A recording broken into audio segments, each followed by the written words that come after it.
Well, isn't it a fantastic time to be a Souls fan? We've had two Souls-likes back to back this year that actually finally rival From Software in terms of design. We've never seen something like this before, and I truly believe both of these games are fantastic in their own ways. Today I'm going to outline the pros and cons of both of them, Lies of P and Lords of the Fallen, to try to help you decide which one should you pick up, or maybe just pick them both up. So I cannot wait to break these both down, as I thought they are both very enjoyable experiences, but also very different from each other. So let's get into them. Let's start with the level design, as that is a big one. Usually Souls-likes completely leave this out, and they make their combat system and bosses fantastic, but the level design is usually very linear and not inspired at all. Lies of P and Lords of the Fallen have fantastic level design, but they're very different. Let's start with Lies of P. So for Lies of P, the level design is so good, you're pretty much not going to get lost. It is not a super linear game. You are going through linear levels, but there's a lot to explore and secrets to uncover, like your normal Souls game, and they actually do it very well here. The difference is you're always going to know where you're going because the level design is really good at just showing you story-wise or design-wise, hey, this is the next area you're supposed to be going to. Now we move on to Lords of the Fallen, and Lords of the Fallen is big. It's like Dark Souls 1, where the entire map is connected through shortcuts with no loading screens, except triple the size. So you are going to be lost a lot more in Lords of the Fallen. I think the entire map in itself is fantastic and pretty impressive. The one thing these devs got wrong, though, in my opinion, is sometimes they confuse good Souls level design with just confusing mazes. Some of these areas are so big and there's just not enough bonfires or areas to place your seeds down to give you a break, and they're just too big and confusing at times, and I'm not normally someone who gets lost in Souls games. There's just a few of these areas that didn't really hit the nail on the head, but the world is giant and very interconnected, so if that's your thing, you're gonna have a lot of fun here. Both of these games offer great rewards for exploring their maps. The differences come in the actual rewards. For Lies of P, you have your Legion arm, which is your L2 attacks, and it takes a bunch of different versions. You're gonna have fire, you're gonna have an Aegis shield, you'll have a string where you could pull enemies closer to you, and a lot of these you're going to find out in the open if you're good at exploring. That's a really cool thing, and then other than that, you're gonna find a bunch of secrets like you normally would in a Souls game. For Lords of the Fallen, you have the gimmick where the underworld or the umbral realm is through your lamp. So you could peek through corridors and see through your lamp sections that might have a secret or item that you cannot get in your normal realm. So then you drop to the underworld and find it. This mechanic is really damn cool and is the main function of the world in itself and how you're going to be finding items and secrets. I think it's super cool, but it's very different from your normal Souls exploration. You're going to be in two different layouts most of the time because sometimes you can't progress unless you're in the umbral realm. It's very fun, but ever so slightly could be annoying. Overall, I think both level designs are fantastic and have some really cool environments you're going to be exploring. Lies of P is more your traditional Souls levels, but really does have fantastic level design to where you're not really going to be lost, and it's always pretty much a joy to go through, minus a few areas. Lords of the Fallen, it's bigger and you're going to feel more wonder, I think, when going around it, but there is a chance you're going to get lost or stuck. Now, since we're talking about maneuvering around the worlds, I gotta talk about polish and performance real quick because it's a smaller section. Lies of P is one of the best optimized games I've seen in years. On PlayStation and Xbox, it's going to be a locked 60 frames while still being really crisp in its resolution and detail, and you're not really gonna see pop-in at all. Lords of the Fallen, unfortunately, is on the other end of the spectrum. There is constant frame dips, bad pop-in, and sometimes I've even phased through walls or trees, and just a big unpolished factor to it causes some areas to not shine as much as they should. I remember a couple cutscenes, every time the camera would cut, it would stutter, and it just doesn't look good because it's trying to present this intimidating, cool boss fight, and Lies of P definitely won over on that area. If you're really strict about a game being polished and your frame rate being stable and stuff, Lies of P is the clear winner. I would wait a little bit for patches if that is a serious thing to you for Lords of the Fallen. Now, if you know my channel, and if you don't know my channel, make sure to subscribe, but I always go deep into the combat systems and bosses of games. We're going to start with the boss design real quick because the combat system is going to be the biggest section, definitely. So for the bosses, there's a big difference here, but I think they're both great, so let's get into it. Lies of P has very tough bosses, and they're kind of going to send you in one direction. You hear a lot of people complaining about Lies of P dodge, and that's because it has less iframes than, let's say, Bloodborne. You're not supposed to be dodging the whole time in this game. The perfect guard, aka the parry, is very important for breaking stagger and overall just dominating Lies of P. So a lot of bosses are going to force you to learn this mechanic, or you will just get your ass whooped.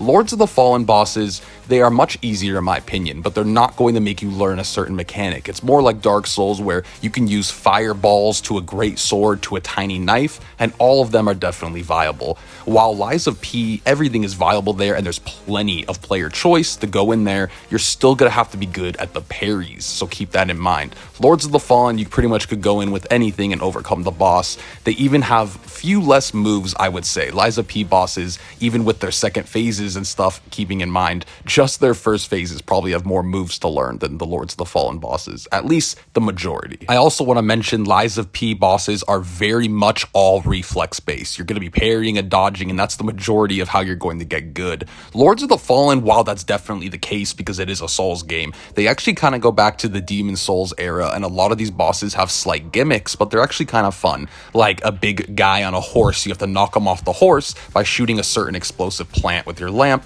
There's one giant boss where he starts shooting lava on the ground, so you have to get the high ground and then you fight him from a whole different camera view. So there's definitely cool little gimmicks to the bosses in Lords of the Fallen, so if you like that, they definitely have them here. Now to bring in some personal opinion, I personally enjoyed Lies of P bosses much more so because they were just more intense and more tough. Lords of the Fallen, sometimes I would just breeze through them, and it kind of felt like Souls 2 at times, where they would take a random big enemy and give them a boss health bar, and I was like, that did not really feel like an actual boss. In Lies of P, every boss you fight with a giant health bar is going to be important.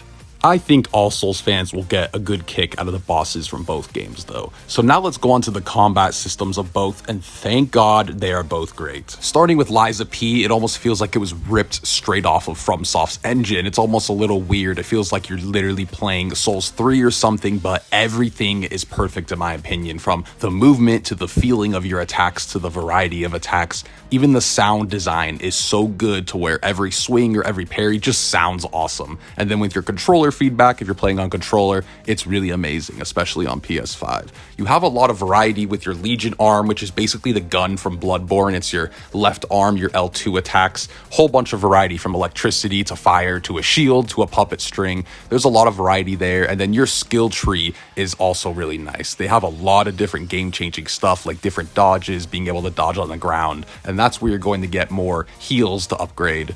And it's all really fun and plays pretty much completely polished. I had no issues with Lies of P's combat, and it was probably one of my favorite combat systems in a long time. Again, there's a big focus on doing perfect blocks and knocking down the enemies in Lies of P. I thought this was a fantastic mechanic. I don't think it shoehorns you too much into playing in one certain playstyle. You could definitely play a variety of ways, but it's so awesome to learn that parry and basically become really good at the game. Lords of the Fallen's combat is really cool because it doesn't feel ripped straight off of FromSoft's engine, but it also is very smooth. You're a lot faster in Lords of the Fallen, even from just the sprints. Like, it even looks a little goofy sometimes because you're running so fast, but there's a lot of different attacks you could do in this game because there's so many weapons you could use, and there's different stances for those weapons. So there's a lot of different ways to swing, if that makes sense. So you could change up your attack patterns a lot in this game. And then it's also like traditional Souls, where you got your magic builds. You could shoot fireballs, you have radiance where you could heal yourself, and you could unlock a bunch of different cool spells to use. It's very much like playing a Dark Souls 4 combat system, except it feels a little different. You know, Lords of the Fallen has its own little feeling to its combat, even though it is your Souls style. I don't think the sound design and stuff is as good as Lies of P, especially for the parry. The parry is one of the worst sound effects I've heard in a long time in Lords of the Fallen. They really should have updated that, but again, it goes back to the polish. I don't think the combat feels as polished as Lies of P, and not necessarily in the feeling of it. I think it feels great.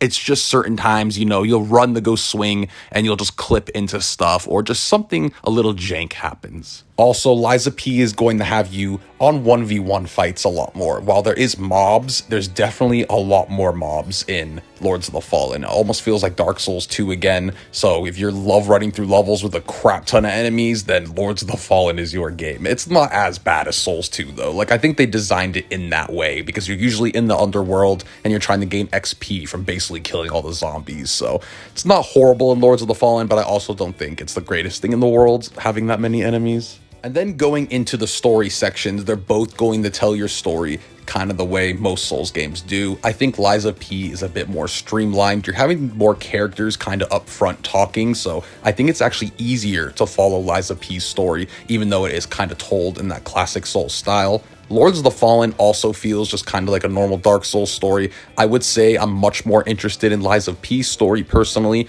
Lords of Fallen feels like another Dark Souls story, and I just can't really vibe with the characters. One thing that's kind of cool though is some of the bosses I've fought in Lords of the Fallen are now friendly, and I haven't really seen that too much in a Souls game. So there's definitely interesting aspects, and again, the Umbral Realm is just overall the coolest aspect of Lords of the Fallen in my opinion. But yeah, both stories are enjoyable. I definitely had more memories with Lies of P's story by the end. Overall, I think both of these games are totally worth picking up. The biggest aspect I'd say for specifically Lords of the Fallen is maybe the polish and performance. You could wait a little bit, but the aspects I mentioned here is pretty much going to be going towards your taste. I think both of these games are great and worth picking up, so I think if you try either of them, you're going to have a good time. They just bring something different to the table. And overall, I think it's kind of crazy that we finally have Souls games that aren't made by FromSoft that actually match that quality. It's been a really cool year, and I've had different experiences with both games, but both have been positive. Again, to bring up my personal opinion, Lies of P is my game of the year. I haven't been blown away by a game like that in a long time, so that was my personal favorite, but I have been having a blast with Lords of the Fallen, and I must say, if you want that traditional Souls experience, almost like a Dark Souls 4 with a new underworld mechanic, Lords of the Fallen will actually be more for you. You actually have more of those RPG elements and, you know, knights, dragons, and mages and stuff like that you'd see from a Dark Souls game, so